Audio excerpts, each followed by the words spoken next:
My wife went on a secret trip with her lover and 3 members of her family. When they returned, the house had already been sold. I had packed everything up and moved abroad. Look, I'm not saying I'm a domestic god or anything, but when I commit to making dinner, I go all in. We're talking the full spread here, roasted chicken that's actually moist for once, mashed potatoes whipped to the kind of creamy perfection that would make Gordon Ramsay shed a single tear of approval, green beans that I didn't even burn this time, and a gravy boat that was honestly too fancy for a Tuesday night. I'd even set the table with those cloth napkins Tessa insisted we buy from some overpriced boutique in the city, the ones that cost more than my lunch budget for an entire week. The playlist was queued up, her favorite indie folk garbage that sounds like someone's crying into an acoustic guitar at a farmer's market. And I'd even lit those scented candles she loves, the ones that smell like lavender dreams or unicorn farts, or whatever the label said. I was standing there, surveying my culinary kingdom like some kind of apron-wearing Caesar, when my phone started buzzing on the counter. The screen lit up with Tessa's name, and immediately, my stomach did that thing where it drops about 6 inches. See, my wife doesn't call me during the day. She texts. She sends memes. She forwards me TikToks of cats doing stupid stuff. But calling? That's reserved for emergencies, like when her car won't start or when she needs me to confirm that yes, we do have almond milk at home before she buys more at the store. A phone call from Tessa was like getting a letter from the IRS. Nothing good ever comes from it. I wiped my hands on the kitchen towel, took a breath that I didn't know I was holding, and answered. Hey babe, I said, trying to sound casual, like my blood pressure wasn't currently trying to escape through my ears. Hey, she chirped, way too cheerful for someone who was about to ruin my night. So, I just wanted to give you a heads up. Next week, the whole family's going to Santorini for a little getaway. You know, just a quick vacation to decompress and spend some quality time together. I stood there, phone pressed to my ear, staring at the bowl of mashed potatoes I'd just lovingly arranged with a little butter well in the center like I was some kind of Food Network contestant. The whole family. Those 2 words echoed in my head like a funeral bell. Because when Tessa said, the whole family, what she really meant was, everyone except you. The guy who's technically part of this family, but might as well be the neighbor's dog for all the inclusion I get. So, your mom, your brother, and your cousin? I asked, already knowing the answer but hoping, praying to whatever deity handles domestic disputes, that maybe, just maybe, this time would be different. Yeah, exactly, she said, like she was confirming the weather forecast and not the latest episode of Let's Exclude Evan from Everything Important. Then came the pause. You know the one. That pregnant silence that hangs in the air like a fart in an elevator, where you know something worse is coming, but you can't quite brace yourself properly for it. And, yeah, Lucas will be there too. Lucas. Of course Lucas would be there. Lucas, her friend from work. Lucas, the guy who apparently works in marketing but has enough free time to send my wife flowers from the whole team every other month. Lucas, who looks like he stepped out of a cologne commercial and probably irons his gym shorts. Lucas, whose name I've heard more times in the past 6 months than my own. Sure, buddy, you're just colleagues. And I'm the king of England. I said nothing. What was there to say, really? Oh, great. Honey, have fun on your romantic Mediterranean getaway with another man while I sit here like an idiot. Instead, I just stood there, gripping that kitchen towel like it was the only thing tethering me to sanity, and watched a bead of condensation roll down the side of the gravy boat. Metaphorical, if you think about it. Evan, you there? Tessa's voice cut through my mental spiral. Yeah, I'm here, I said, forcing my voice to stay level. Just processing. So, your whole family, plus Lucas, off to Greece. Cool. Cool. Very inclusive. Oh, come on. Don't be like that, she said, and I could practically hear her rolling her eyes. You hate long flights anyway, and you know my mom gets stressed about planning these things with too many people. It's just easier this way. Easier. Right. It's easier to exclude your husband from family vacations. It's easier to bring along some random dude from your office instead. It's easier to pretend like I'm some kind of optional accessory to this marriage, like a throw pillow you can just toss aside when it doesn't match the aesthetic. Yeah, no, I get it, I said, my voice dripping with the kind of false cheerfulness that could sweeten coffee. Makes total sense. I mean, why would you want your husband there, taking up valuable space that could go to Lucas? Lucas, who definitely needs a vacation from all that hard marketing work. Sending emails, making PowerPoints, stealing other people's wives. You know, the usual. Evan, don't start, she snapped. Lucas is just a friend. You're being ridiculous. Oh, I'm being ridiculous? I laughed, but it came out bitter. Yeah, sorry. My bad. I'm sure it's totally normal for just friends to vacation together in one of the most romantic destinations on Earth, while the actual husband stays home doing laundry. You're being dramatic. Look, I have to go. We're finalizing the bookings. I just wanted to let you know so you weren't surprised.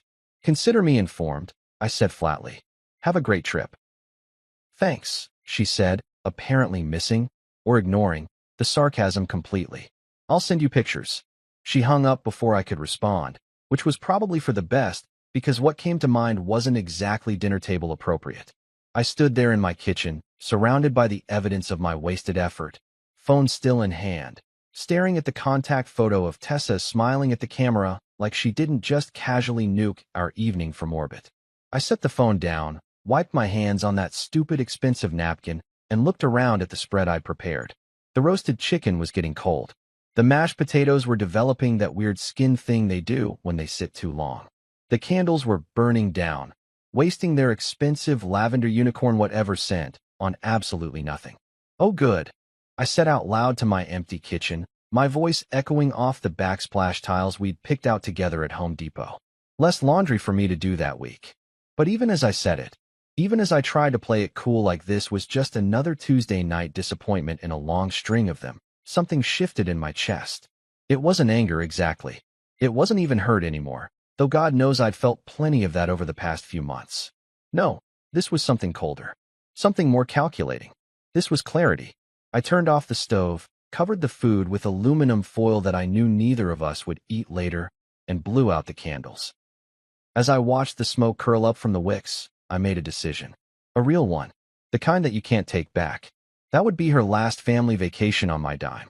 Hell, that would be her last anything on my dime.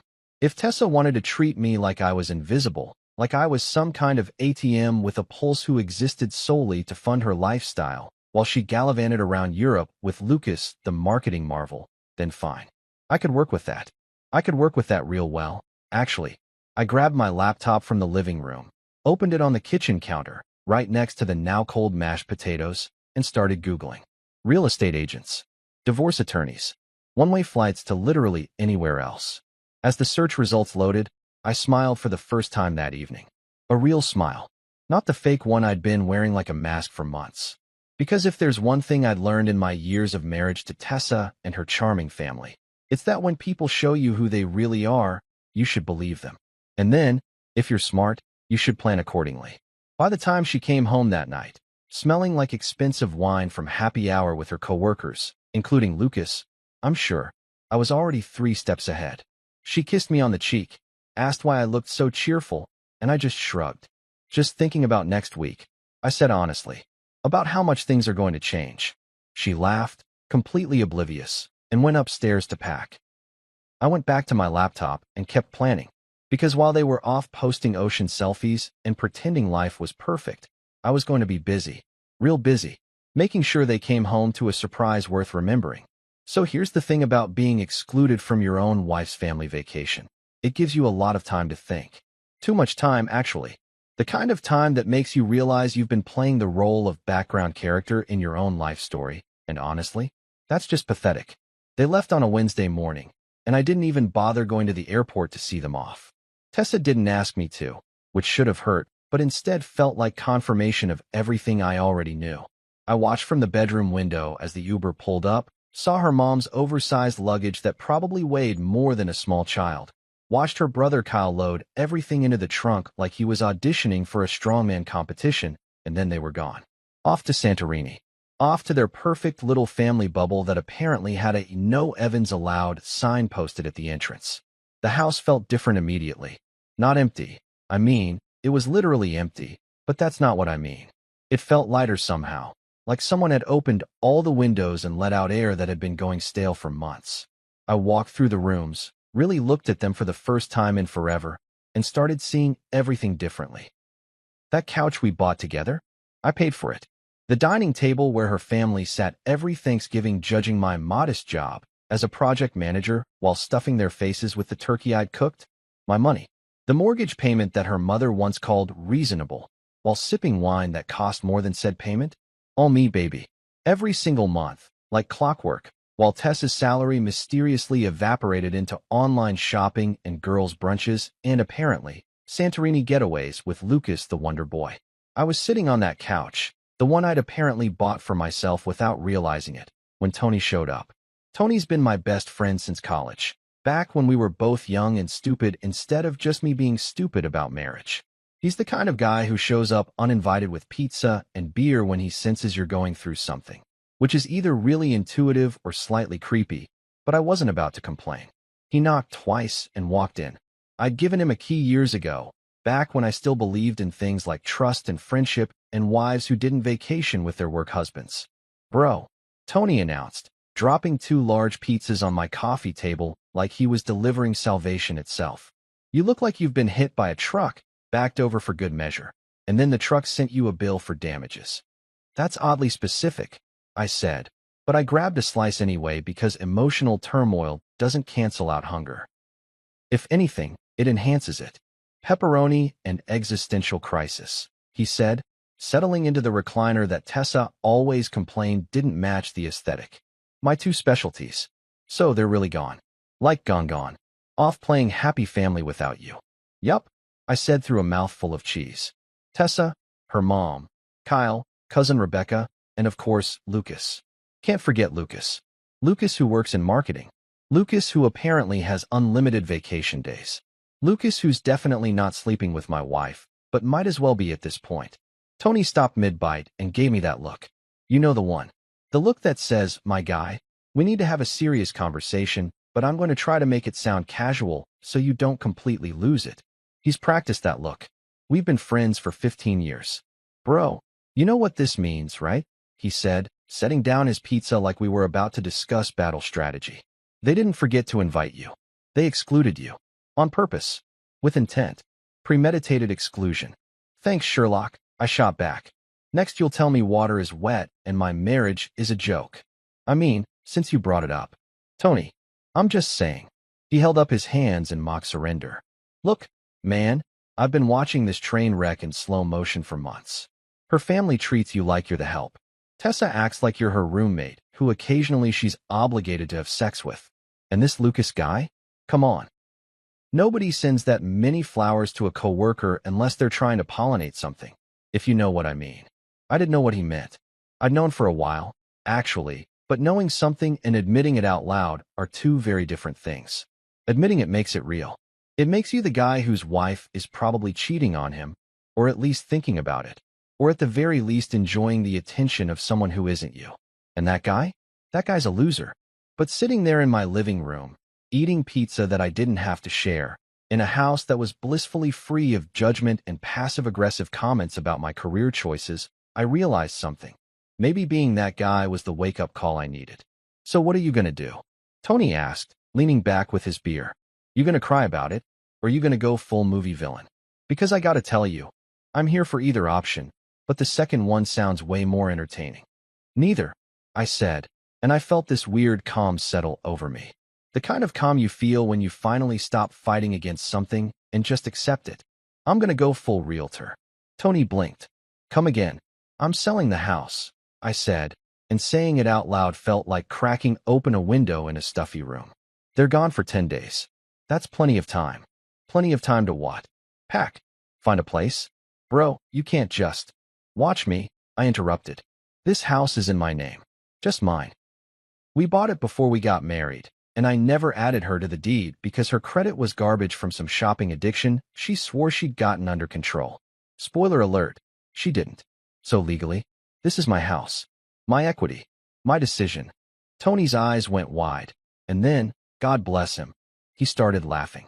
Not a polite chuckle, but a full body, gasping for air, tears streaming down his face laugh that went on for a solid minute. When he finally caught his breath, he looked at me with something like admiration. Dude, he wheezed. Dude, you're actually gonna do it. You're gonna sell their house out from under them while they're on vacation. That's beautiful. That's art. That's poetry in motion. That's justice, I corrected. They want to act like I don't exist? Fine. I'll show them what me not existing actually looks like. We spent the rest of that night planning. Tony, it turns out, has a sister who's a real estate agent, which felt like fate or karma or maybe just dumb luck, but I wasn't questioning it. He called her right there at 9 p.m. on a Wednesday and explained the situation. Her name was Rosa, and she had this no-nonsense voice that made me feel like I was talking to someone who'd seen every kind of domestic drama and wasn't impressed by any of it. You want to sell your house in 10 days, she said flatly, while your wife is out of the country. That's correct, I replied. And you're the sole owner? No legal complications. Just my name on the deed. I can send you the paperwork. There was a pause, and then I heard her laugh. Okay, I'm in. This is either the most justified thing I've ever helped with or you're a complete psychopath, but either way, it'll be a good story. Send me the details. We'll list it tomorrow. That night, after Tony left with promises to help me pack and document this legendary moment for posterity, I walked through the house again. But this time, I wasn't seeing it as the home I'd built with Tessa. I was seeing it as inventory, as assets, as the physical manifestation of every dollar I'd earned while she complained it wasn't enough, every weekend I'd spent fixing things while she was out with friends, every holiday I'd hosted for her family while they made jokes about my job and my car and my apparently inferior existence. I went upstairs to our bedroom. My bedroom, I corrected myself, and started opening drawers. Tessa had packed for Santorini but left plenty behind, and I was looking for something specific. I found it in her nightstand, under a stack of magazines and some fancy lotion that probably cost more than my gym membership. A box of letters. Not cards, not notes. Letters. The kind written on actual paper, folded carefully, some with hearts drawn on the envelopes. I opened one, then another, then 5 more. They were all from Lucas. Tessa, you make me feel alive in ways I forgot existed. Can't stop thinking about our lunch yesterday. Your husband doesn't deserve you. That last one made me laugh out loud, a sharp bark of sound in the quiet room. He got one thing right. I didn't deserve this. I deserve better. I put the letters back carefully, exactly as I'd found them. Evidence, I thought. Not that I needed it for anything legal, but it felt good to know I wasn't crazy. I wasn't paranoid. I was just finally paying attention. As I got ready for bed in the house that would soon belong to someone else, I felt something I hadn't felt in months. Excited. Tomorrow, I'd meet with Rosa. We'd list the house. We'd start the process of me reclaiming my life from people who treated it like a free vacation rental. And when they came back from Santorini, tan and happy and full of stories about Lucas's charming anecdotes and the beautiful sunsets, they'd come home to absolutely nothing. Well, not nothing. They'd come home to a lesson about consequences. I set my alarm and climbed into bed, smiling in the dark. Checkmate was coming. Morning came faster than I expected, probably because I actually slept well for the first time in months. No Tessa hogging the blankets, no passive-aggressive sighs when I rolled over.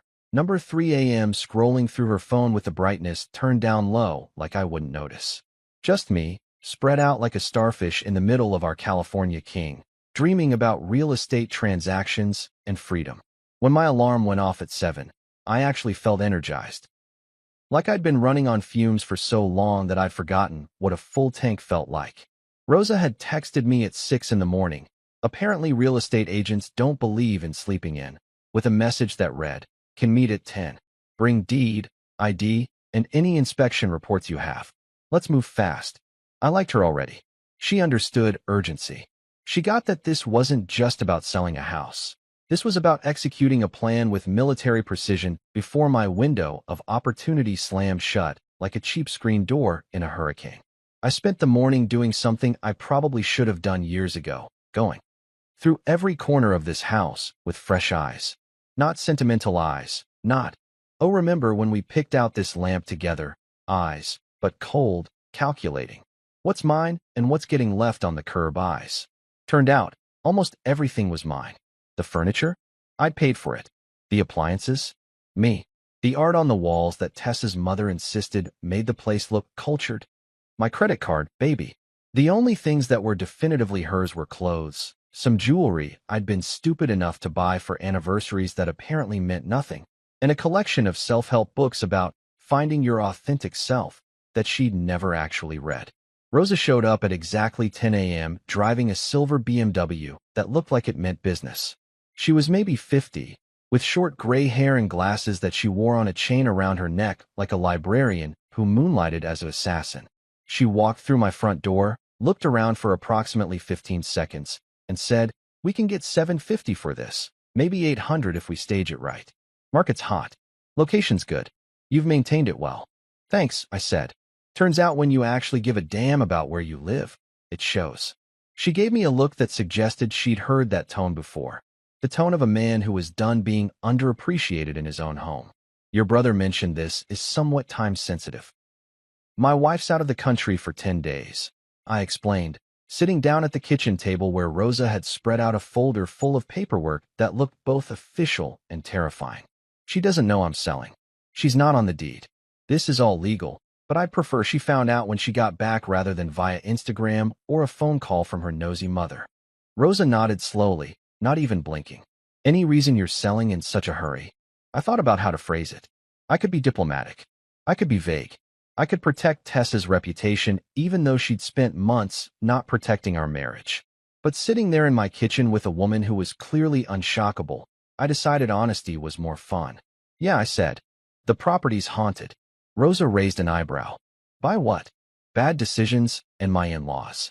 She laughed, actually laughed, this sharp bark of amusement that made her seem immediately more human. "Okay, I've sold houses for every reason under the sun. Divorce, debt, death, and now domestic drama. I respect the honesty. Let's get you out of this haunted house." We spent the next hour going through paperwork. I signed things. She explained things. I pretended to understand real estate law while mainly just thinking about how Tessa was probably at some beachside restaurant right now, laughing at Lucas's jokes and not thinking about me at all. Which was fine. Perfect, actually. Made this whole thing easier. "We can list it today," Rosa said, checking her tablet. "I'll have a photographer here tomorrow morning for staging photos. You'll need to keep the place pristine, and I mean pristine, for showings." "Can you do that?" "I'm the only one here," I pointed out. "The only mess will be from me. And trust me, I'm motivated to keep things clean." "Good. We'll do an open house this weekend. I'm betting we'll have offers by Monday, maybe sooner. These starter homes in good neighborhoods go fast, especially when they're priced right and don't require work." By the time Rosa left, I had a listing agreement signed, a for sale sign going up tomorrow, and a plan that was actually in motion. I stood in my driveway, watching her BMW disappear around the corner, and felt something I hadn't felt in years, in control. Like I was the main character in my own story instead of a supporting actor in Tessa's drama. Tony showed up around noon with moving boxes, packing tape, and an enthusiasm that bordered on manic. "Okay," he announced, dropping everything in the middle of my living room. "Operation Divorce and Depart is officially underway. Where do we start?" "Upstairs," I said. "I want all my stuff out of that bedroom. Clothes, personal items, anything that matters. The furniture can stay, staging, you know, but I'm not leaving anything she can claim or destroy in a fit of rage." We headed upstairs, and that's when I made the mistake of opening Tessa's closet. Not because I wanted to go through her stuff. I couldn't care less about her collection of dresses she wore once for Instagram photos, but because I needed to get to the storage boxes on the top shelf where I'd stashed some old college stuff. When I pulled down the first box, something fell with it. A shoebox, wrapped in a decorative scarf, hidden behind winter coats she never wore, because we lived in California and winter meant 60 degrees and partly cloudy. "What's that?" Tony asked, already knowing it was something good because the universe loves dramatic timing. I opened it. More letters from Lucas. But these were different. These were recent. I could tell by the dates scrawled in the corners, by the paper that wasn't yellowed or creased from time. These were from the past 3 months. The past 3 months when Tessa had been working late and stressed about projects and needed space to figure herself out. I read one out loud because apparently I'm a masochist. "Tessa, you make me feel alive in ways I forgot existed. Last night was incredible. I can't wait until we don't have to hide anymore." Tony whistled low. "Okay, so we're past emotional affair and straight into regular affair territory. You want to burn these? Frame them? Send them to her mother?" "None of the above," I said, putting them back in the box carefully. "I'm keeping them. Not for revenge, I don't need revenge when I've got a sold house and an exit strategy. But if she tries to come after me for anything, if she tries to paint me as the bad guy, I've got proof. Dated, handwritten proof that she was the one who blew this up. We kept packing. I labeled boxes with more honesty than I probably should have. His clothes, her lies, family photos, trash or recycle. Tony suggested we leave one box labeled Lucas's future problem, filled with all her high-maintenance beauty products and expired vitamins. But I decided against it. I wasn't petty. I was just done. By evening, my entire life, the parts that mattered anyway, was packed into boxes stacked in the garage. The house looked weirdly perfect without my personal touches. Like a model home. Like a stage set for someone else's life. Which, I guess, it was about to be. Tony ordered Chinese food, and we ate it sitting on the floor of my empty bedroom, using moving boxes as tables. You know what's crazy? He said between bites of Kung Pao chicken. You seem happy. Like, actually happy. I haven't seen you this relaxed in over a year. That's because for the first time in over a year, I'm making decisions that are actually mine, I said. Not compromises. Not sacrifices. Not bending myself into shapes to make everyone else comfortable. Just me, choosing what I want. And what do you want? I looked around the empty room. Thought about Tessa on a beach somewhere. Thought about the for sale sign going up tomorrow. Thought about the life I was about to build without asking anyone's permission. I want out, I said simply. And I want her to know that actions have consequences. Amen to that, Tony said, raising his water bottle in a toast. We clinked plastic bottles like they were champagne glasses, and I smiled. Tomorrow, the photographer would come. This weekend, strangers would walk through my house. By next week, I'd have offers. And when Tessa came home, tan and glowing, and probably already planning her next vacation with Lucas, she'd come home to nothing but a forwarding address and the realization that she'd underestimated the wrong guy. The photographer showed up Thursday morning at 8 sharp, which meant I'd been awake since 6, making sure every surface sparkled like we were filming a cleaning product commercial. I'd never realized how much effort went into making a house look unlived in, until I spent 2 hours arranging throw pillows at precise angles and making sure there were exactly 0 personal items visible anywhere. The photographer, a guy named Marcus who wore all black and had the kind of beard that suggested he took his coffee very seriously, walked through each room with his camera like he was documenting a crime scene. Which, in a way, I guess he was. The crime of a failed marriage, Exhibit A through Z. Great bones, Marcus muttered, snapping photos of my kitchen. Good light. You've staged this well. Most people leave out way too much personal crap. Family photos, kids' drawings, refrigerator magnets from their vacation to Branson. Nobody wants to see that. No kids, I said. And the only vacation that matters happened this week, to Santorini, without me. He paused mid-shot and looked at me over his camera. Selling while the spouse is away? Bold move. Respect. By the time he left, I had professional photos that made my house look like it belonged in a magazine spread titled Modern Living for People Who Have Their Lives Together. The irony wasn't lost on me. Rosa called 30 minutes later. Photos look phenomenal, she said, all business. I'm listing it today at $775. We'll see what happens, but I'm betting we get action immediately. This weekend's open house is scheduled for Saturday and Sunday, 1 to 4 both days. Can you be scarce during those times? I can be invisible, I assured her. I've had practice. Perfect. Oh, and Evan, I pulled some comps from the neighborhood. Houses like yours have been going 15 to 20% over asking. You're going to walk away from this very comfortable. Might want to think about where you're going next. Where was I going next? Good question. I'd been so focused on the getting out part that I hadn't fully processed the going to part. But sitting there in my increasingly empty house, I realized I could go anywhere. Literally anywhere. No job tying me down.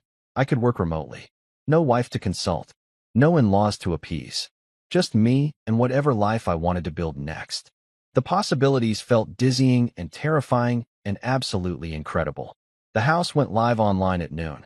By 2 p.m., Rosa had called to say we had 3 showing requests for Friday. By 5 p.m., that number had jumped to 8. By the time I went to bed Thursday night, checking my email obsessively like a teenager waiting for a text back, we had 12 scheduled showings and Rosa was saying things like multiple offer situation and bidding war and other phrases that made me smile so hard my face hurt. Friday was chaos in the best possible way.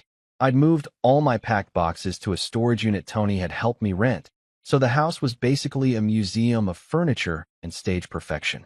I spent the day at coffee shops and the library, watching my phone light up with updates from Rosa. First showing loved it. They're consulting with their lender. Second, couple brought their parents. Good sign. Third showing stayed for 40 minutes.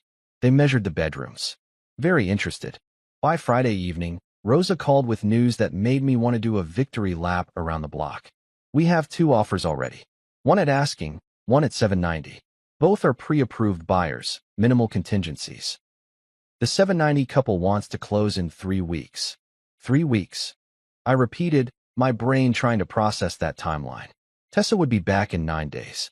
3 weeks was tight, but doable. Too fast. Rosa asked. No, I said quickly. Perfect, actually. The faster the better. That's what I like to hear. Let's see what the weekend brings. I have a feeling we're going to get more offers after the open house. This property is checking every box for young professionals and small families. Saturday's open house was scheduled from 1 to 4, which meant I needed to disappear for the afternoon. Tony suggested we go to a bar and day drink while strangers walk through my house, but I opted for something slightly more responsible. Sitting in my car at a park 3 miles away, refreshing my email, and trying not to have a panic attack. Not a panic attack about the house selling. A panic attack about what happened after. About facing Tessa. About the inevitable explosion when she realized what I'd done. About whether I had the spine to actually follow through with this instead of chickening out and somehow trying to explain it away. My phone rang at 2:30. Rosa, you need to get a storage unit for your furniture, she said without preamble. We just had a couple offer $820, all cash, as is, close in 2 weeks.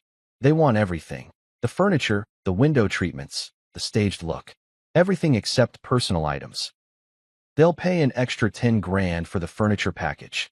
I sat there in my car, watching kids play on swings, trying to comprehend what I'd just heard.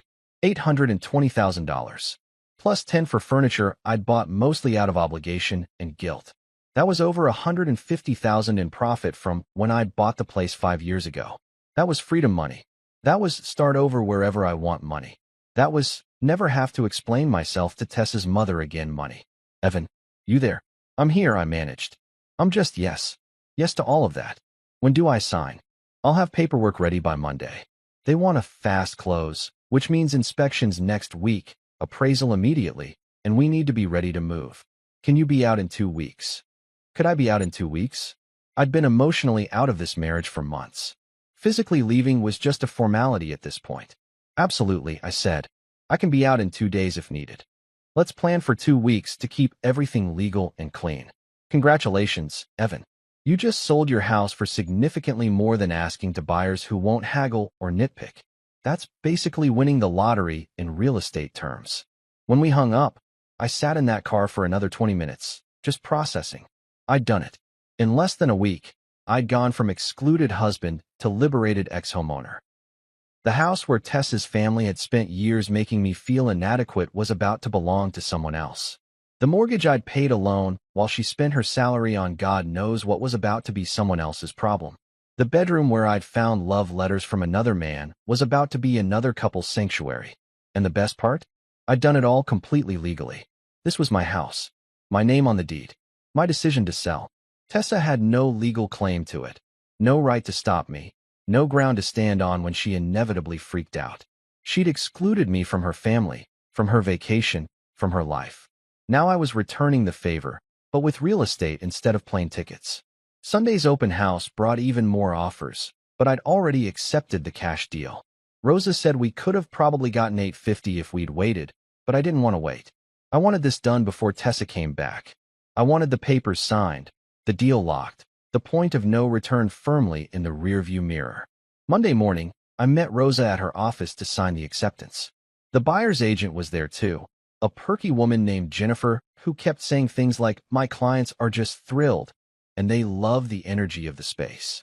I wanted to tell her the energy of the space was actually recent bitterness and justified pettiness, but I just smiled and signed every page she pushed in front of me. When it was done, Rosa shook my hand and said, "You know, in 20 years of doing this, I've never seen someone execute a sale this cleanly under these circumstances. You've got everything lined up, legally, financially, logistically. Whatever happened to make you do this? I hope you land on your feet. I will, I assured her. I'm already halfway there. That afternoon, I used Tessa's fancy label maker, the one she'd bought to organize the kitchen pantry and then never actually used, to create a series of labels for the remaining boxes I needed to pack. I stuck them on everything with more honesty than was probably healthy. For the woman who wanted space. Here's all of it. Lucas's future storage problem. Photos from when we pretended to be happy. Tony came over that evening with beer and Chinese food again, and we sat in my nearly empty living room celebrating. Dude, he said, raising his bottle. You sold your house, dodged a bullet disguised as a wife, and you're about to be financially free. That's the trifecta. The trifecta would be seeing her face when she gets back, I said. That's the part I'm both dreading and weirdly looking forward to. You're not going to be here when she gets back though, right? Please tell me you have an exit strategy that doesn't involve confrontation. Oh, I have a strategy, I assured him. By the time she lands, I'll be long gone. New city, new life, new everything. She can deal with the consequences without me there to absorb her drama. We clinked bottles again, and I felt that same calm settle over me. The calm of someone who'd finally stopped letting other people write his story. In 5 days, Tessa would be home. In 2 weeks, I'd be signing final closing papers and collecting a check that represented my ticket out. And somewhere between those two events, she'd realized that treating people like they're disposable comes with a price tag. A price tag of about $830,000, give or take. The thing about executing a perfect exit is that timing is everything. Too early and people catch wind of it, start asking questions, maybe even try to stop you. Too late and you're stuck dealing with the aftermath in person, which defeats the entire purpose of a strategic disappearance. I had exactly 4 days before Tessa touched down at LAX with her family and probably Lucas. All of them tanned and relaxed, and completely unaware that they were about to have the worst homecoming since the Titanic survivors realized their luggage was gone. For days to tie up every loose end, transfer every asset, and vanish like a magic trick performed by a guy who'd finally learned he was worth more than the audience's applause. Tuesday morning started with coffee that tasted better than usual, probably because I was drinking it in a house that would soon be someone else's problem. And a to-do list that was simultaneously terrifying and exhilarating. First order of business. Open a new bank account at a completely different bank than the one Tessa and I had shared. Not a joint account this time, obviously. Just mine. All mine. I walked into a branch across town where nobody knew me. Sat down with a banker named Patricia who had the kind smile of someone who'd seen every financial disaster known to man, and explained that I needed to move some money around.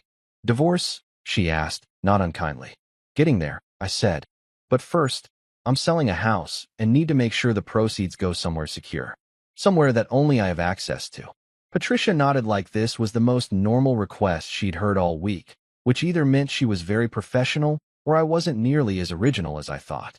She set me up with a new checking account, a savings account, and what she called a high-yield money market account that would apparently make my money work for me while I figured out my next move. I transferred $5,000 from my old account to start, enough to establish the account, but not enough to raise any red flags with Tessa if she happened to check our joint balance before she got back. The closing proceeds will go directly here, I explained, showing her the wiring instructions from Rosa. Should hit in about 2 weeks. And your spouse doesn't know about this account? My spouse doesn't know about a lot of things, I said. Like the fact that the house she's planning to come home to has been sold. Or that I've already got one foot out the door and the other on a plane to anywhere else. Patricia's smile widened just slightly. Well, I hope wherever you land, you find what you're looking for. Peace and quiet, I said. Maybe some decent coffee. Low bar, honestly. Next stop, the storage unit. I'd rented a 10x10 space that was currently housing everything I owned that mattered. Clothes, books, my gaming setup that Tessa had always complained made the bedroom look juvenile. Important documents, and a box of photographs from my life before her. Not our life together. Just mine. Pictures from college, from trips with friends, from a version of myself that had somehow gotten lost in the shuffle of trying to be someone Tessa and her family would approve of. I spent an hour organizing everything, making sure I could access what I needed quickly when the time came to actually leave. The rest could stay in storage until I figured out where I was going. Tony met me at the storage facility around noon, holding two enormous coffees and wearing sunglasses that made him look like he was about to star in a buddy cop movie. "Okay, man," he said, handing me a coffee. "We need to talk about your exit strategy. Where are you going? What's the plan? Because you can't just say somewhere else and expect that to work." "Why not?" I asked. "Tessa did that with Santorini. Just announced it and left. I'm doing the same thing, just with more permanent consequences." "Fair point," he conceded. "But seriously, you need a destination. You need a plan. You can't just wander around like a divorced Forrest Gump." I laughed, but he was right. I'd been so focused on the getting out part that the where to part had remained fuzzy. "I've been thinking," I said slowly, testing out the idea as I spoke. "Portugal. Lisbon, maybe. I've always wanted to go there, and everything I've read says it's affordable, beautiful, and full of expats who went there for a fresh start." "Lisbon," Tony repeated. "As in Portugal, Europe, across the ocean Lisbon?" "That's the one. Dude, that's not a fresh start. That's a complete reset. That's like uninstalling the game and starting over with a new character." "Exactly," I said, and saying it out loud made it feel real. Why stay in the same city, the same state, even the same country where I might run into her or her family? Why not go somewhere completely different and build something new? Tony stared at me for a long moment, then broke into a grin. "You know what? Do it. Absolutely do it. You've got the money coming from the house sale. You can work remotely. You're not tied to anything here anymore. Why the hell not?" That afternoon, I went home and bought a one-way ticket to Lisbon. Not for 2 weeks from now when the house closed. Not for next month after I'd prepared or thought it through. For next Tuesday, 5 days from now, the day after Tessa was scheduled to return from Santorini. I'd be wheels up while she was probably still in the Uber from the airport, completely unaware that her entire life was about to implode. The ticket cost more than I'd normally spend. Last-minute international flights aren't exactly budget-friendly, but money wasn't the object anymore. Freedom was. And freedom, I was learning, was priceless. I spent Wednesday tying up loose ends that most people don't think about until they're already gone. I set up mail forwarding to Tony's address.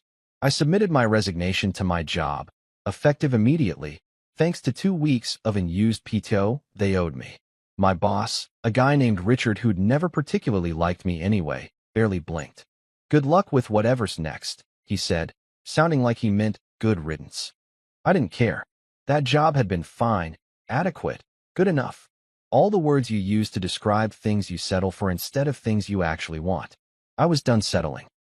I canceled the utilities for the house, scheduled to shut off the day after closing. I transferred the Wi-Fi account to the new owner's name. I even canceled the lawn service that came every other Tuesday, the one Tessa had insisted we needed because the neighbors will judge us if the grass looks bad. The neighbors could judge all they wanted now. Wouldn't be my problem. Thursday was for the small, petty things that brought me an unreasonable amount of joy. I took back every book I'd lent to Tessa's brother Kyle over the years. He'd never read them anyway, just kept them as decoration on a shelf.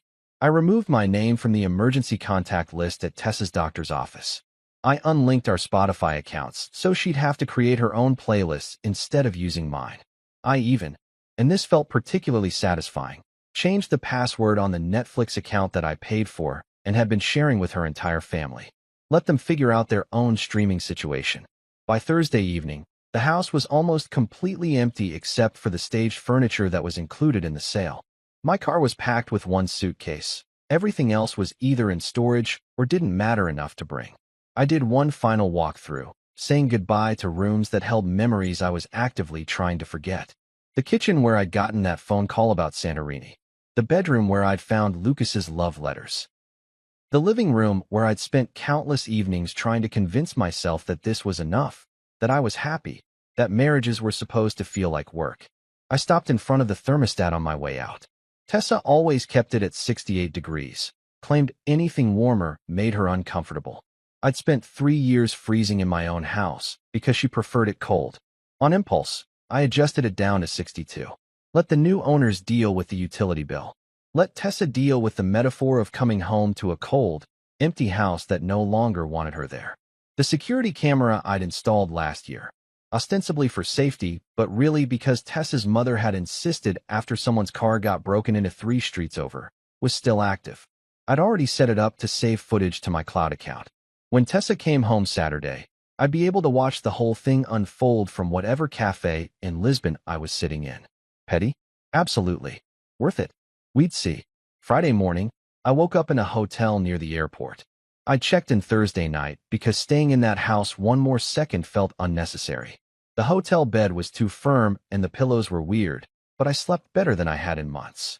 No stress dreams about family dinners where everyone criticized my job. No anxiety about whether Tessa was texting Lucas while I slept. Just me, a mediocre hotel room, and the knowledge that in 4 days, I'd be on a different continent. Tony met me for breakfast at a diner near the hotel. Last meal before the condemned man flees the country, he joked, but his eyes were serious. You sure about this, man? Like really sure? Because once you get on that plane, there's no easy way back. That's the point, I said. I don't want an easy way back. I want to make sure future me can't chicken out and come crawling back to a situation that was slowly killing me.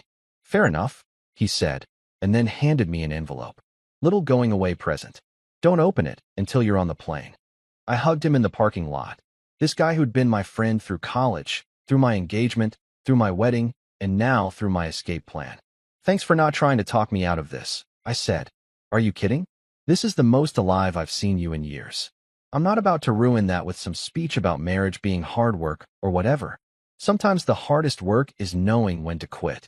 Saturday morning, Tessa's return day, I was at the airport by 6 a.m. even though my flight wasn't until 1 p.m. I went through security, found my gate, and sat there watching the departure board like it might change its mind. My phone had been suspiciously quiet. No calls from Tessa yet, which meant she probably hadn't tried to get into the house. That was coming. At 11 a.m., my phone exploded. 17 missed calls, 23 texts, 3 voicemails, all from Tessa.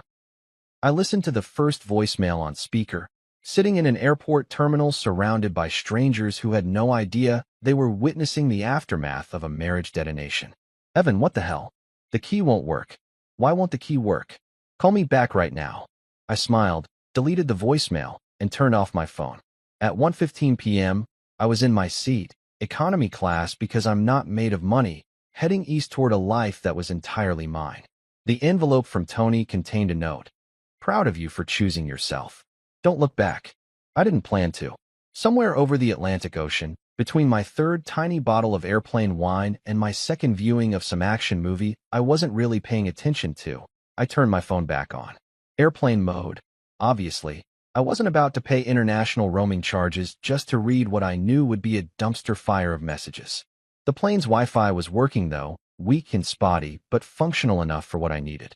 I logged into the security camera app, the one still connected to the camera I'd strategically left mounted above the front door, and settled in for what was essentially the best reality TV show I'd never asked for, but absolutely deserved to watch. The timestamp on the saved footage showed Tessa and her entourage arriving at 2:30 p.m., roughly 7 hours ago. I'd already been through security by then, blissfully unaware and stress-free in the terminal, but the camera had caught everything in glorious high definition. I popped in my earbuds. The guy next to me didn't need to hear this, and pressed play with the kind of anticipation usually reserved for season finales and championship games. The footage started with an Uber pulling up to the curb. Out came Tessa first, looking exactly like someone who'd spent 10 days in the Greek islands. Tan, glowing, wearing sunglasses that probably cost more than my flight to Lisbon, dragging a suitcase that was definitely over the weight limit. Then her mother emerged, all flowing scarves and judgment, followed by her brother Kyle hauling bags like he was competing in a strongman competition. Cousin Rebecca popped out next, and finally, because of course, Lucas, wearing linen pants and a shirt that screamed, "I vacation in places you've only seen in magazines." They were laughing about something, completely at ease, absolutely zero awareness that they were about to walk into what I'd privately started calling the reckoning. Tessa fumbled with her keys. Our keys, I corrected myself, except they weren't ours anymore, and approached the front door with the confidence of someone who'd never had to question whether home would still be there when she got back. She inserted the key. Turned it. Nothing happened. Her face in that moment. I wished I could screenshot it and frame it. Confusion first, then annoyance. The kind of expression you make when technology doesn't immediately comply with your expectations. She tried again, wiggling the key like maybe the lock was just being temperamental. Still nothing. Because, obviously, the locks had been changed. New owner's request. Part of the closing process that Rosa had handled earlier in the week. What the hell? I could see her mouth the words even without audio. The camera had a microphone, but they were far enough away that I only caught fragments. She pulled out her phone, calling me. I knew, because my phone in airplane mode on this flight showed 17 missed calls from around that time. When I didn't answer, because I was busy being in an airport terminal planning my great escape, she tried the key again. Like the third time would somehow be the charm. Her mother stepped forward, saying something I couldn't quite make out, but could absolutely imagine.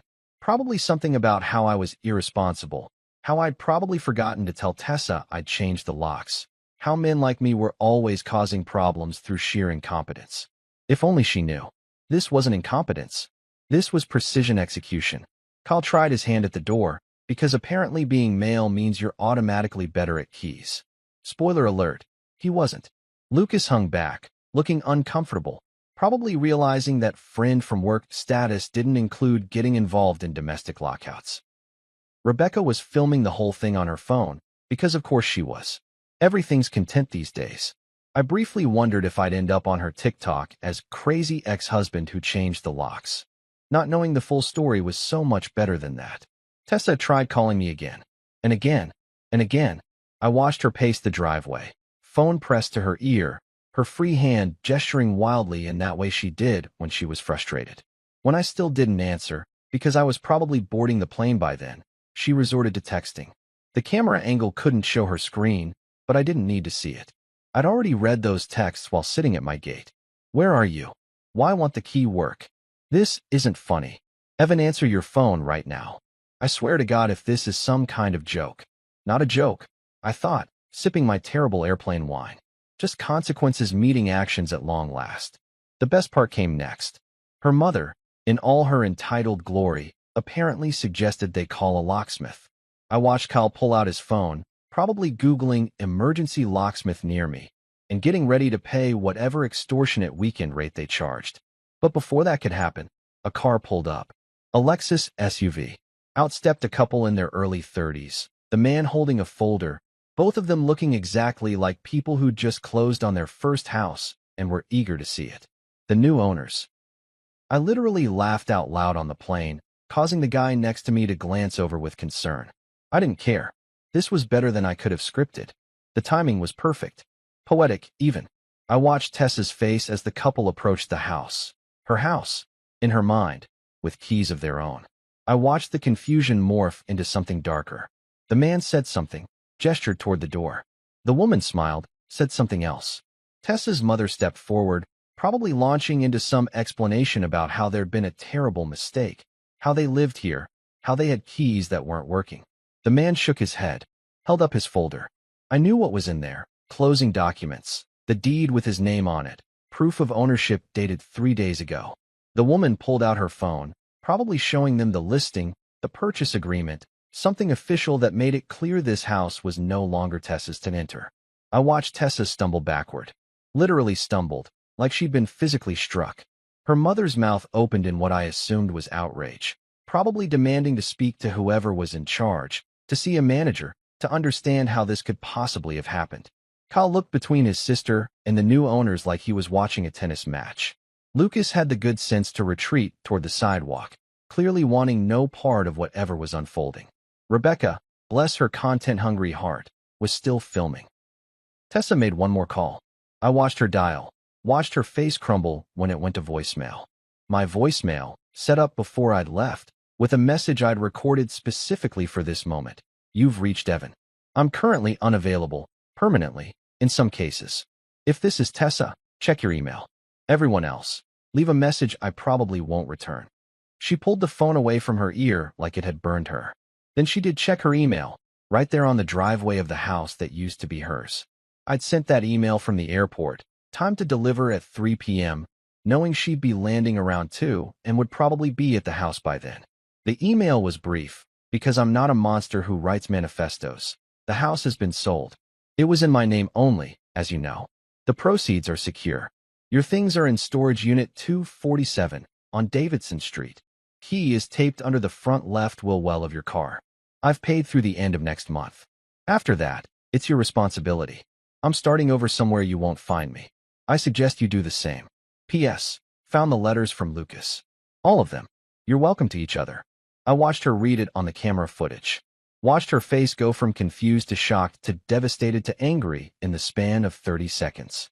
Watched her show the phone to her mother, who grabbed it and presumably read the same email. Watched her mother's face turn a shade of red that probably wasn't medically advisable. The new owners, uncomfortable with the drama unfolding on their new property, retreated into the house, their house, and closed the door. Probably to call the police if the crazy people on the driveway didn't leave. Tessa's family stood there for another 10 minutes, a huddle of disbelief and fury, before finally getting back into whatever vehicle they'd called to pick them up. The last shot on the camera was of Tessa, sitting on the curb, head in her hands, while her family loaded back into what looked like her mother's Mercedes. She sat there alone for a solid 5 minutes before finally standing up and walking to the car. I exited the app and sat back in my economy seat, feeling something I hadn't felt in years, satisfied. Not happy in a jumping-for-joy way, but satisfied in a justice served, order restored, balance achieved way. She'd excluded me from her life piece by piece, from family trips, from emotional intimacy, from basic respect and honesty. Now she knew what total exclusion felt like. How it felt to be locked out of something you thought was yours. How it felt to realize someone you'd underestimated had been planning their exit while you were busy planning your next vacation with someone else. My phone, still in airplane mode, showed 43 new messages, 12 voicemails, and 3 missed calls from numbers I didn't recognize. Probably her family trying to reach me from different phones. I didn't read any of it. Didn't listen to the voicemails. Just looked at the notification count, acknowledged it, and put the phone away. The flight attendant came by with another round of drinks. I ordered a whiskey this time, felt fancy despite being in the cheap seats. The woman across the aisle noticed my smile and returned it, probably assuming I was just happy to be going on vacation. She wasn't wrong. I was going on vacation from my old life. A permanent one. Somewhere below us was the Atlantic Ocean, thousands of miles of water between me and the explosion I'd left behind. Somewhere ahead was Lisbon, a city I'd never been to, full of people who didn't know me and problems that weren't mine. And somewhere back in California was Tessa, standing outside a house she'd thought was home, learning that assumptions have consequences. I raised my plastic cup of whiskey to the window, to the dark ocean below, to the life I was leaving behind. Cheers to closure, I said quietly, and to checking out before checkout time. The guy next to me, who'd been pretending not to notice my entertainment choices, finally spoke up. Rough breakup. Something like that, I said, but it's getting better by the mile. He nodded, understanding in a way that suggested he'd been there too. Then here's to fresh starts and transoceanic flights. We clinked plastic cups over the armrest, 2 strangers bonded by the universal experience of knowing when to leave. 7 hours until landing. 7 hours until my new life officially began. I could wait. I didn't turn off airplane mode until I was through customs in Lisbon, standing in the baggage claim area at 6 a.m. local time, running on approximately 0 sleep and pure adrenaline. The airport was bright and clean and full of people speaking Portuguese in that beautiful, lilting way that sounds like Spanish had a baby with French, and then that baby took singing lessons. I was exhausted, disoriented, and more awake than I'd been in years. The moment my phone connected to the airport Wi-Fi, it basically had a seizure. Buzz, buzz, buzz, buzz, buzz, like I'd won a very angry lottery. 67 text messages, 21 voicemails, 43 missed calls. And, this was the kicker, 114 notifications from the family group chat that I'd forgotten I was even part of. The family group chat. Tessa's family group chat. The one they'd created for coordinating holidays and birthdays, and apparently now for coordinating their collective outrage at my audacity to sell my own house. I found a bench near the baggage carousel, set my carry-on down, bought the cheapest international data plan my carrier offered, and opened the group chat with the kind of morbid curiosity usually reserved for true crime documentaries. The last message I'd sent in there had been like 8 months ago, something innocuous about bringing wine to Thanksgiving. Nobody had responded. Now I had more attention than I'd ever wanted. The messages started from Saturday afternoon, right around the time they would have discovered the house was sold. Tessa's mom, whose contact name in my phone was still Barbara, even though Tessa had tried multiple times to get me to change it to Mom, had fired the opening shot. Evan, call me right now. This is unacceptable. Followed immediately by Kyle. Dude, what the actual hell? You sold the house. Tessa's crying. Mom's losing it. Where are you? Then cousin Rebecca, jumping in with the kind of commentary that made me remember why I'd avoided her at every family gathering. This is literally insane. Who does this? Who sells a house while their wife is on vacation? Psychopath behavior TBH. Lucas. Because of course Lucas was in the family group chat now. Apparently he'd been added while they were in Santorini, had the audacity to write. Hey man, I think we should all just calm down and talk about this like adults. I'm sure there's an explanation. The explanation, Lucas my boy, is that you've been sending love letters to my wife and I decided I'd rather cash out than continue funding this circus. But I didn't write that. Not yet. I kept scrolling, watching the messages pile up like a car crash in slow motion. Barbara again, you are a thief. That house was Tessa's home. We will be calling our lawyer. Call your lawyer, I thought, taking a screenshot for my own records. The house was in my name only. Your lawyer will bill you $500 an hour to tell you that you have no case. Kyle, bro, you can't just ignore us. This is serious. Tessa is devastated. Rebecca, I hope you're happy with yourself. You've destroyed this family. That one made me laugh out loud, earning a concerned look from a Portuguese grandmother walking past with what looked like 3 generations of family in tow. Destroyed the family? I'd barely been considered part of the family. You can't destroy something you were never really included in to begin with. Tessa's messages were fewer but more desperate. Please just tell me this is a mistake. Please tell me you didn't actually sell our house without telling me. Evan, please. We can fix this. Just call me. Our house. She kept saying our house. Funny how it became our house the moment it was sold, but it had always been your responsibility when the mortgage was due or something broke or the property taxes came around. I sat there on that bench in Lisbon Airport, thousands of miles and an entire ocean away from these people, and felt absolutely nothing. No guilt, no regret, no urge to defend myself or explain or engage with the chaos I created. Just a calm, clear certainty that I'd made the right choice. They wanted me to feel bad. They expected me to feel bad. The old Evan, the one who'd spent years trying to please people who couldn't be pleased, probably would have felt bad. But new Evan, the one who'd just crossed an ocean to start over, he was doing just fine. I typed out a response. Not long, not emotional, just facts. The house was in my name only. I had every legal right to sell it. Tessa's belongings are in storage, fully paid through next month. I'm starting over. I suggest you all do the same. I sent it and immediately muted the group chat before they could respond. My phone buzzed approximately 15 seconds later with what I assumed was a tidal wave of outrage, but I didn't look, didn't care. Had a city to explore and a life to start. Tony had texted me privately, separate from the group chat chaos. Dude, I'm getting calls from her family. Her MOM called me. Barbara called me asking where you are. I told her you'd gone to find yourself in the wilderness. She asked which wilderness. I said the metaphorical kind. She hung up on me. This is the best day ever. I typed back. You're a true friend. Currently in Lisbon.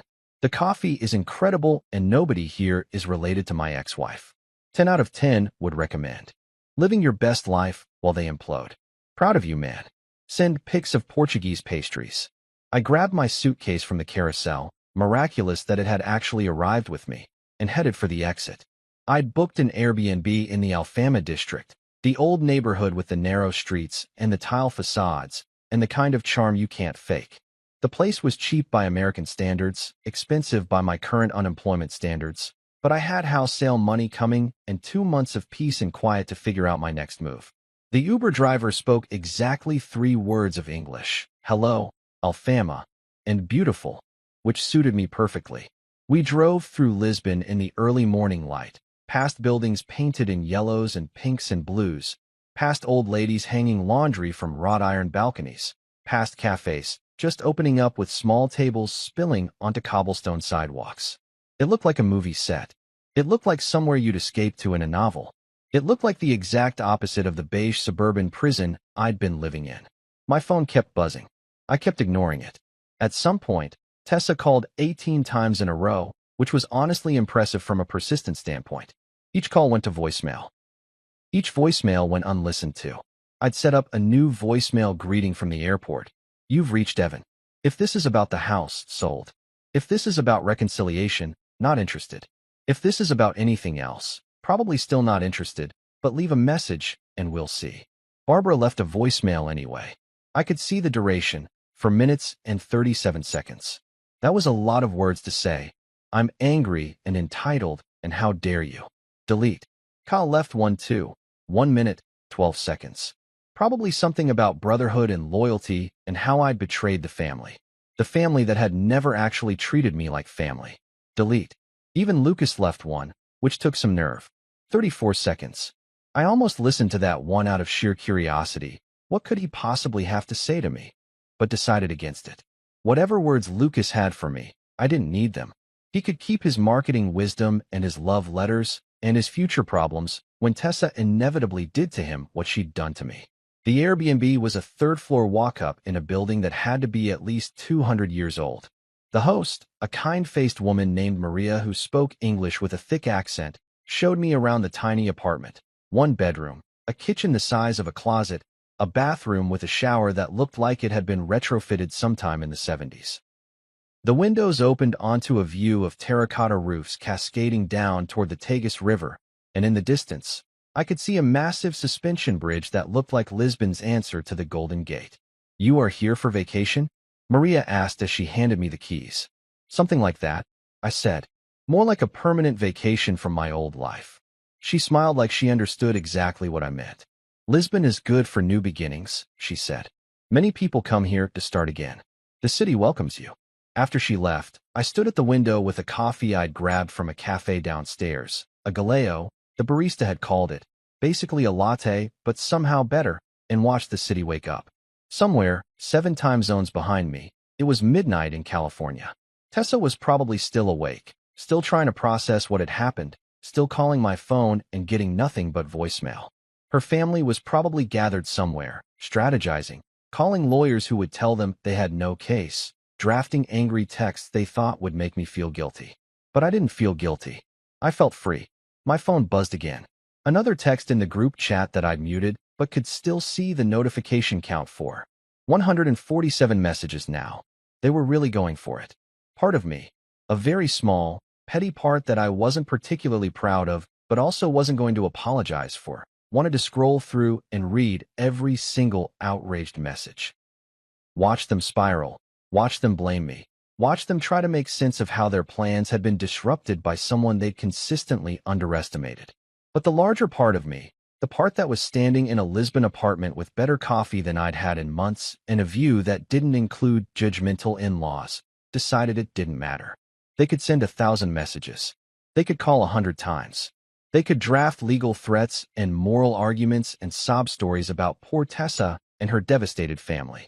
None of it would change the fact that I was here and they were there, and for the first time in years, I was living a life that was entirely, completely, unapologetically mine.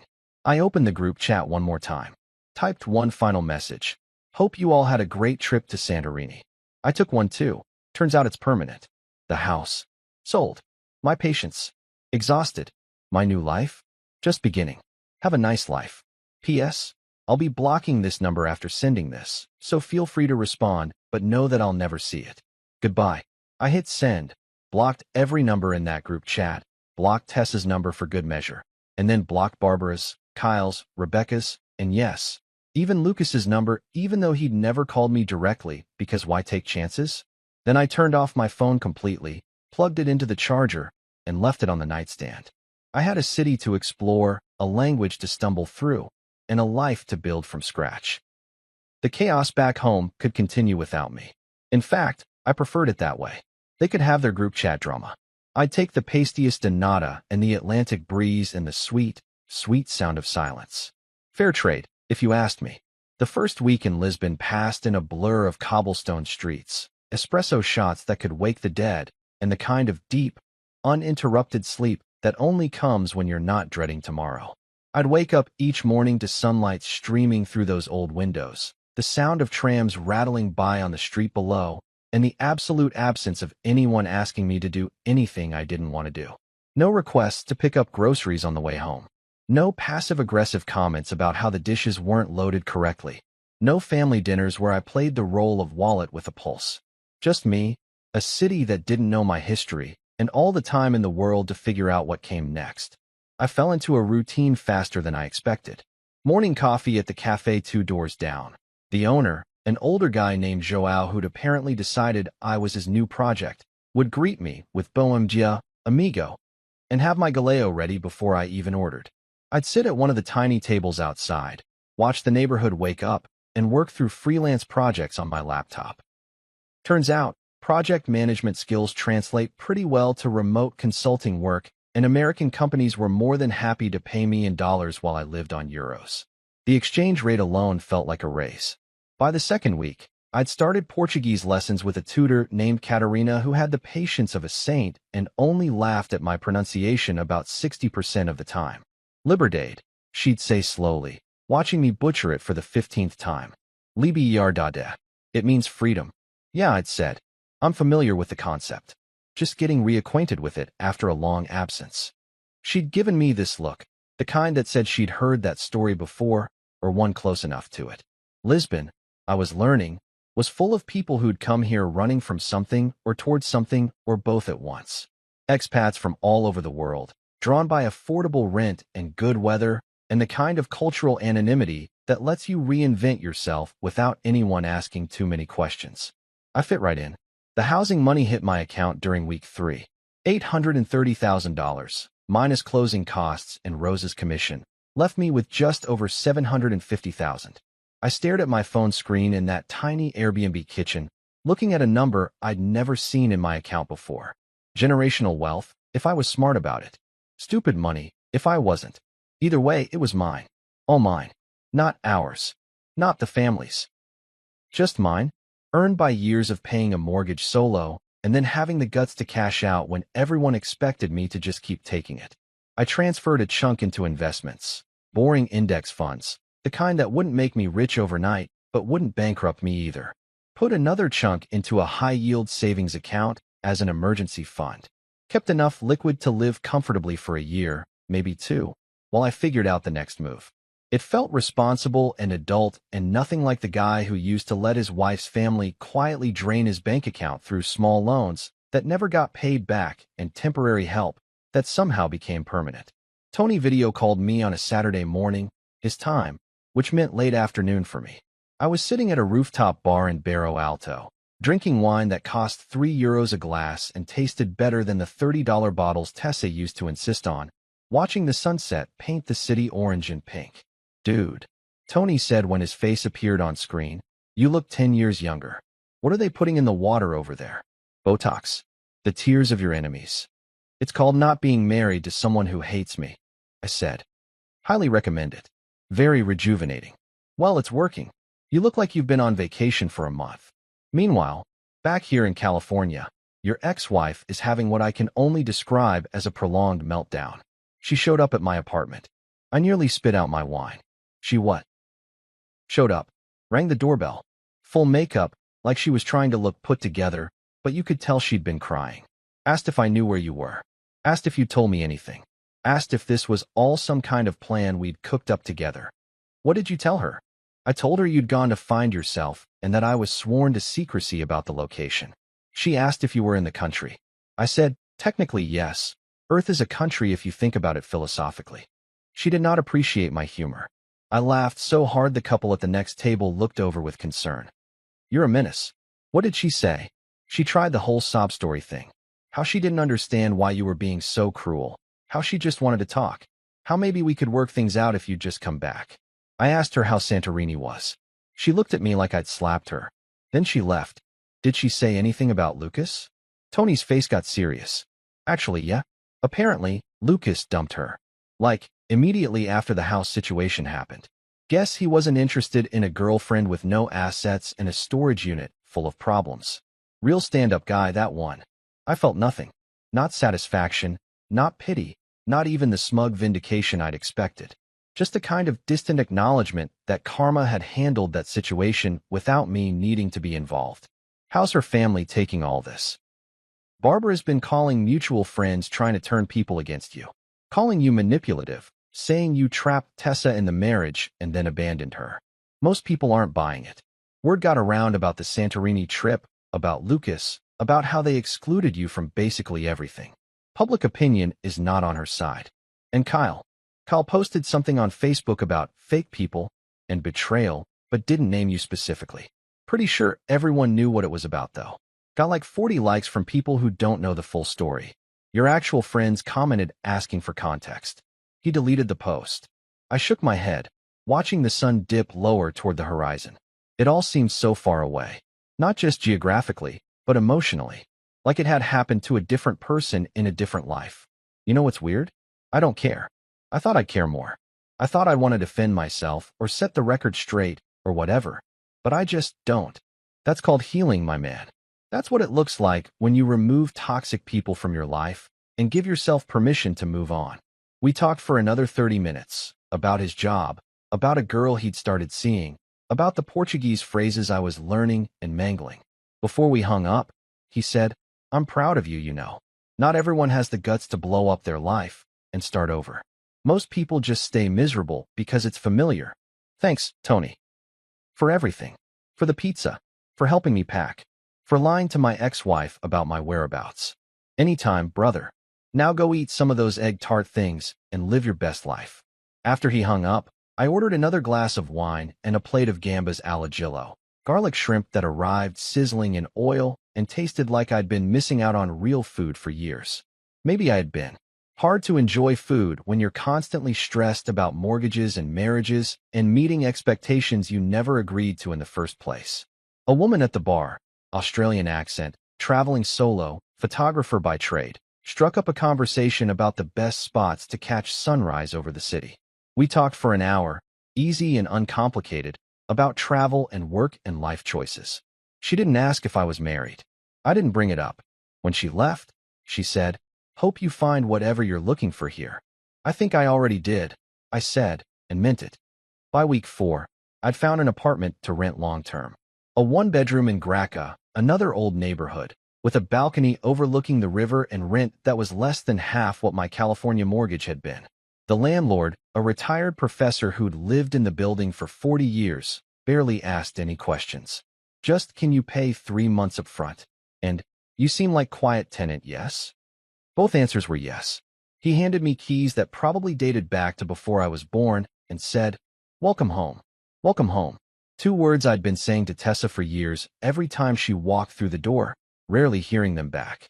Now a stranger in a foreign country was offering them freely, no strings attached, no expectations beyond paying rent on time and not throwing parties that disturbed the neighbors. I moved in with my single suitcase and started acquiring things slowly. A coffee maker, some plates and silverware, a small desk for working. Nothing expensive, nothing flashy, just functional pieces for a life I was building one decision at a time. The apartment felt more like home in 3 days than my house in California had felt in 3 years. I took walks every evening through different neighborhoods, learning the rhythms of the city. The way the bakeries smelled like butter and vanilla in the mornings. The way the trams groaned uphill, packed with tourists and locals alike. The way people greeted each other on the street. Strangers, but friendly, acknowledging each other's existence without judgment or agenda. It was such a contrast to California's suburbia, where everyone hid behind their fences and the only conversations were about property values and whose lawn looked best. One night, sitting on my new balcony with a beer and a book I'd picked up from an English bookstore, my phone buzzed with an email. Not from the family. I'd filtered all those addresses to spam. This was from Rosa, the realtor. "Hope you're doing well wherever you landed. Just wanted to let you know, the sale finalized completely, all paperwork done. New owners love the place. Also, I've had 3 other clients ask me about revenge sales after hearing your story. Your situation boosted my business. People love a good took my life back narrative. Hope you're living your best one. Rosa." I wrote back, currently on a balcony in Lisbon, drinking cheap beer that tastes expensive, in an apartment that costs less than my car insurance used to. Living the dream. Feel free to use my story as a marketing tool. Title suggestion: Sell your house, save your life. Evan. She replied with a laughing emoji, and that's going on a billboard. As the city lights blinked on across the hillside below me, I thought about where I'd been a month ago, packing boxes in secret, planning an escape like some kind of domestic spy. Wondering if I had the courage to actually go through with it, or if I'd chicken out at the last minute and return to the slow suffocation of a marriage that had died years before I'd acknowledged it. But I'd done it. I'd actually done it. Sold the house. Left the country. Built something new from nothing but determination and a bank account that finally reflected my worth. My phone stayed quiet. No angry calls. No demanding texts. Just peaceful silence. Somewhere in California, my old life was continuing without me. Tessa was probably figuring out how to rebuild. Her family was probably still outraged. Lucas was probably dating someone new, someone with more assets and fewer complications. And here in Lisbon, I was doing what I should have done years ago, choosing myself. Liberdade. I said out loud to the city, my pronunciation still terrible but improving. Freedom. Tasted better than any revenge ever could. Tony became my eyes and ears back in California, feeding me updates that were equal parts devastating and hilarious. Apparently, Lucas dumped Tessa 2 weeks after the house fiasco, once he realized his marketing queen came with a storage unit instead of a mortgage-free lifestyle. Turns out love letters are cheap when you're not the one paying bills. Dude, it gets better, Tony told me during one of our video calls. Mutual friends are making memes about you. Someone posted a photo with the caption, "When your wife goes on vacation but forgets her husband owns the deed," with your face photoshopped onto some guy holding a sold sign. You're like internet famous in our friend group.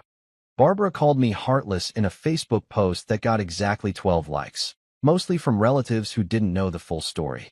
Kyle commented on it calling me evil, which would have stung more if he hadn't borrowed $5,000 from me 2 years ago that he never paid back.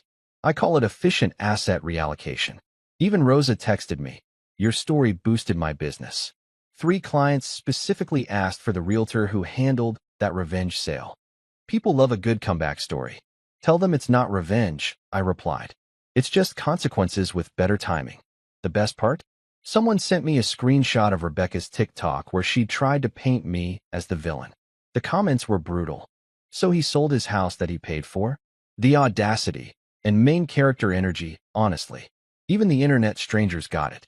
Meanwhile, I was in Lisbon eating grilled sardines and learning that saudade means a melancholic longing for something, which felt appropriate since the only thing I longed for was the version of myself I'd finally become. Tessa sent one final email. "Can we talk?" I replied, "Sure, but you'll have to book a flight. I'm busy living." No response. Probably couldn't afford the ticket.